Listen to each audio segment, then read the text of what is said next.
LA shot just 15% from three. And after the game, LeBron admitted the team had breakdowns down the stretch. Shannon, how much trouble are the Lakers in?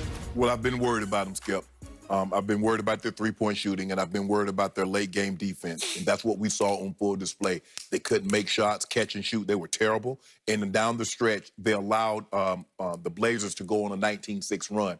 Skip, I get it. There's no home court. You're not in Staples.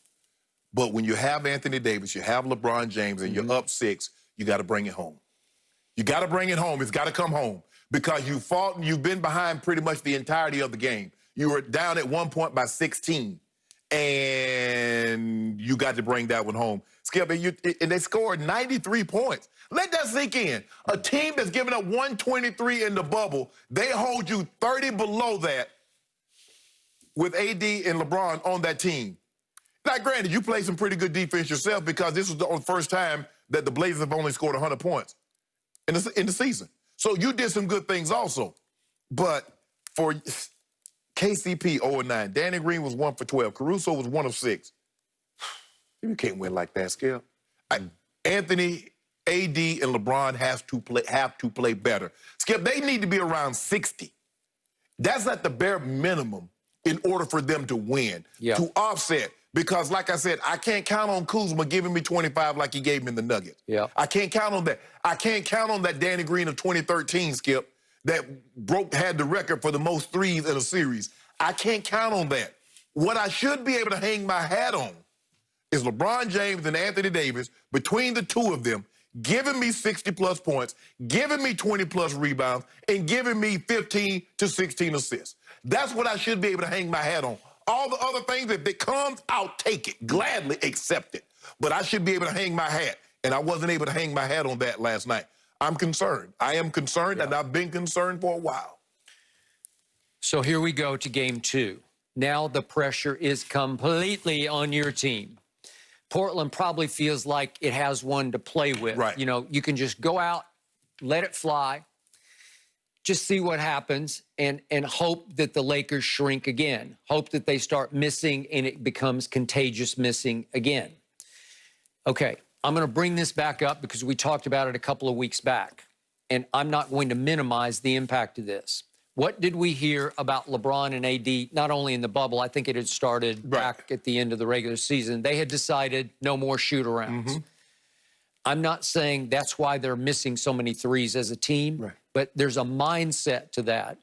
Maybe if they're not going to shoot around now, and it's so easy in the bubble because you can roll out of bed and you can walk to the arena. It's 5 minutes from your hotel. Your bus ride is 1 minute to the arena.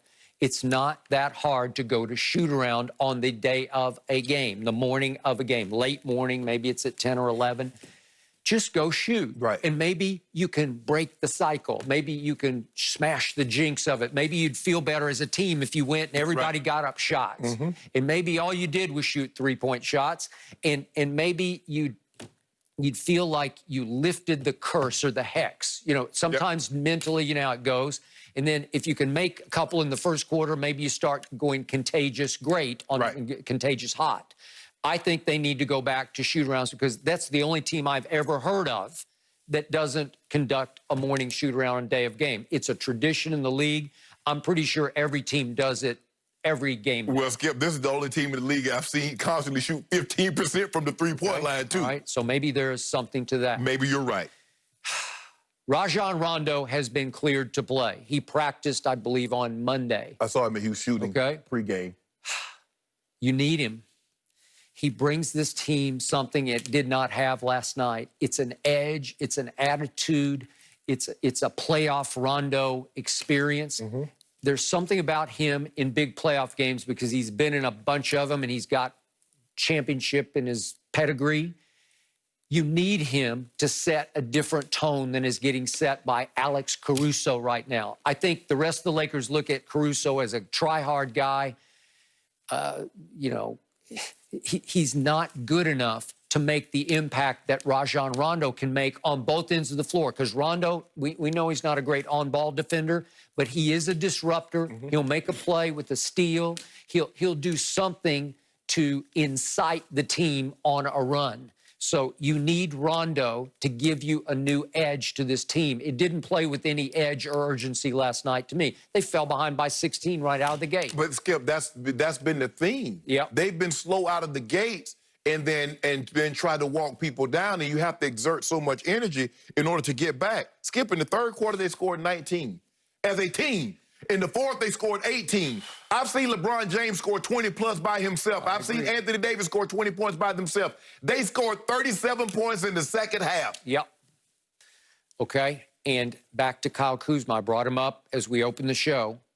He has to play the fourth quarter. You have to try to feature him and get him going. He was going with 4 quick points, and all of a sudden he was going to the bench for reasons I still don't get. It was a defensive switch because they thought Danny Green could be better on either Dame or CJ than Kyle Kuzma can on defense.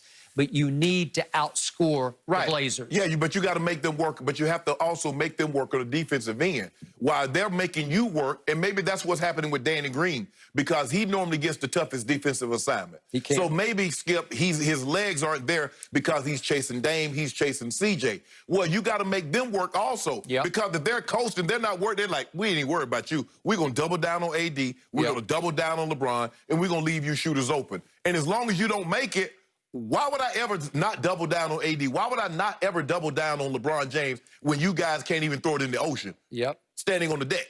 Okay. And finally, I also mentioned this at the top of the show. Your man, LeBron James, if in game 2 you give him a 6-point lead with 7 minutes left, he has to say, get out of my way. I'm going to shut this game down. I'm going to close it up and ship it home. Because it is a Laker, quote-unquote, home game. The crowd noise is going to be pro-Laker, the fake crowd noise. Right.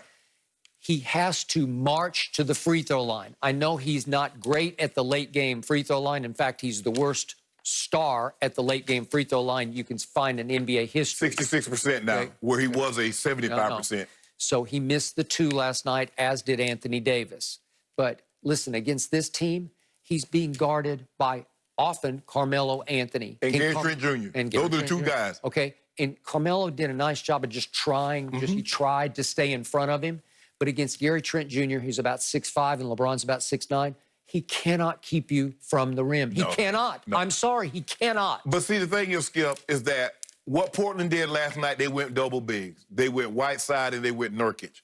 Well, if you go double bigs with them, they're not going to respect JaVale McGee. They don't respect Dwight Howard. So why would Whiteside and Nurkic wander out there? They're there clogging up the paint. Whiteside had 5 blocks. He had 2 or 3 on LeBron. He did. Where that would have been easy layups had he not been in the ball game. I buy that. So it's hard. So I know AD doesn't like to play the 5, but he might have to play the 5 in order to open up the court so LeBron can have that lane to come downhill. I agree. The main thing they need to do is come out and make some shots. It's as simple as that. What's the most famous Doc Rivers line? And I'm not even sure Doc originated it because it probably was originated back in the peach basket days. It's a make or miss league and game. Yeah, either you put the ball in the hoop or you didn't. And especially once the three-point line got invented, there's no more psychologically devastating shot in basketball than to make a 3. Right. It's like, boom. Because the thing is now, Skip, not only can you make a 3, we've seen Dame Lillard make a living off making 4-point plays. So now, where if I dunk the ball and you foul me, I can get 3. Now I can shoot that shot 3 plus 1. Yep. And you see, Caruso, I know you watch tape. If you try to go between the screen and get Dame, he's going to draw the foul, he's going to go to the free throw line, and he's going to make all 3 free throws. Yep. We've seen him do it. Skip, how many times you like, well, that's not, how many times have we seen him and James Harden do that? Yep. If you do it, he's going to draw contact, and he's going to the line, and he's going to shoot the 3 free throws. It's as simple as that. Come on, guys. Now, I don't know what y'all watching. I don't know how you watch film in basketball, but whatever y'all doing, change it. Whatever you're doing, whatever you're not doing, try something else. Frankie V, as you call him. Man, Frankie V. He's on the hot seat right now. You better push the right buttons going into this one. They get him up out of there. He losing the first round, they get him up out of there. He would be up out of there in a heartbeat because there are 2 former head coaches sitting on. I know Lionel Hollins is not in the bubble, but Jason Kidd and Lionel Hollins are just sitting right there waiting in the wings. Yeah. He'd be like that Barcelona coach. They lost 8-2. Man, you got to go, bro. Later. Yeah, you got to go. So you can't be the #1 seed with LeBron James and Anthony Davis and go out in the first round. You gone. I'm not saying game 2 is a must-win, but you better win. Oh, That's it's what a I'm must-win. saying. It's a must-win. You better win. It's a must-win. Yep. Yeah. You got to. Well, I mean, it's not like you have to go to Portland for game 3, but still. Well, considering that I haven't seen the Lakers have looked like the Lakers twice, Skip. They look like the Lakers against the Clippers, and they look like the Utah. They did. That's it. Yep, I agree. Okay, we're going to step away from the game. I'll let Shannon just have a break to, just take a moment for himself. Is Zeke Elliott prime for a bounce-back year? We'll tell you what the running back is saying next.